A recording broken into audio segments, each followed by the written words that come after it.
The influence of violent video games.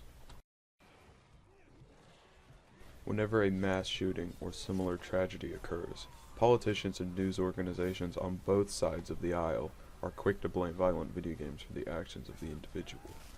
Due to this, the reputation of video games in the eyes of the public has been tarnished, leading members of the public to turn against violent video games. Many detractors claim that because infamous criminals played violent video games, such as Doom and Call of Duty, the video games must have been the cause of their violence. However, the fact that these criminals played video games is due to the age and gender of the criminals being within the main demographic for violent video games. Detractors also claim that because America has both a high rate of violent crime and a high percentage of the population who play violent video games, the two must be correlated.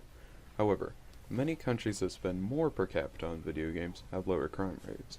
Additionally, sales figures have shown that the violent crime rate in the United States has steadily decreased over the years, while the sales of video games have increased. The high rate of violent crime in the United States is due to a multitude of factors, but violent video game consumption is not one of them. Many of the studies that detractors of violent video games draw from to prove their point seem credible, but discredit themselves through the means by which they came to their results. They often directly contradict the findings of other studies, even those who support the notion that violent video games cause real-world violence. This indicates that these studies were not carried out in the most professional of ways, and therefore should not be trusted without looking further into the matter. The image the public has of people who play violent video games is one of an isolationist, who chooses to play video games rather than interact with the real world.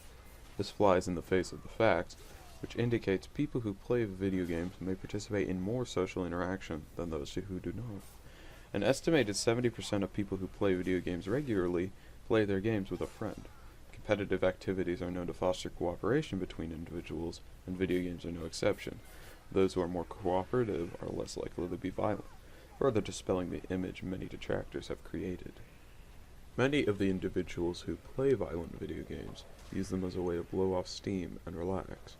This leads to reduced stress level, which in turn makes the individual less likely to commit a violent crime.